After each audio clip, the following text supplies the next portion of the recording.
Мирас Кесебаев. Адамдар неге арыз қой?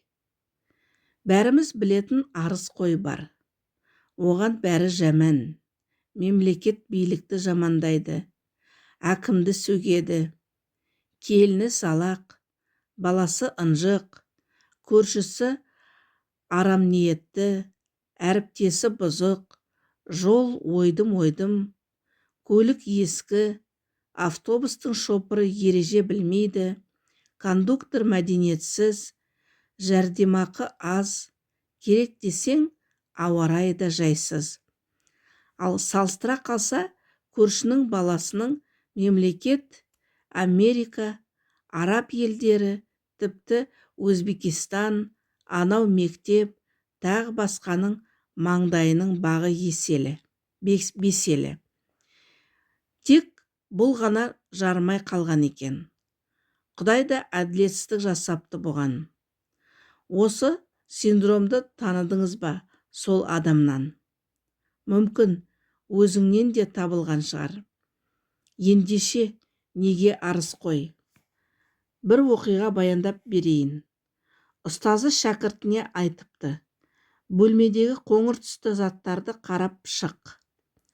Қоңыр парта, суреттің рамкасы, кітаптың мұқабасы, тағы басқа. Шәкірт қарап шықтым дейді. Ұстаз: енді көзіңді жұм. Жұмдың ба? Ал қазір бөлмедегі көк түсті заттарды айтып шық.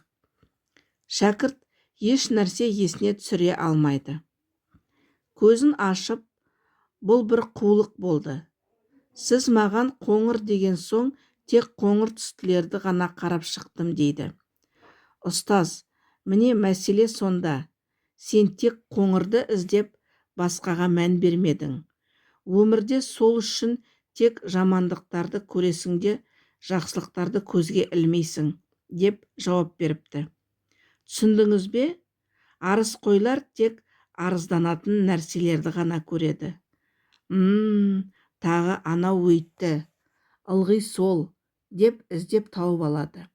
Сосын сол негативті өзгелерге жаңбырдай төгеді. Оның жанында сөлі сорылған жемістей болып қаласың. Өйткені олар энергия сорғыш вампирлер. Оларды тыңдамаған абзал. Ал өзің арыз қой боп шықсаңызшы. Онда өмірде тек көк түсті нәрселер бар екенін сеніңіз. Көріңіз, байқаңыз. Алматыда күн сайын жаңбыр жауа бермейді.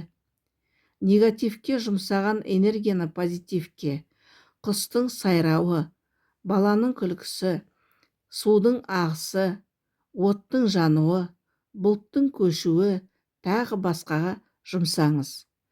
Қысқа өмірді арызданумен өткізу не деген нашар таңдау. Тыңдағаныңызға рахмет. Лайк басып пікір қалдыра отырыңыздар.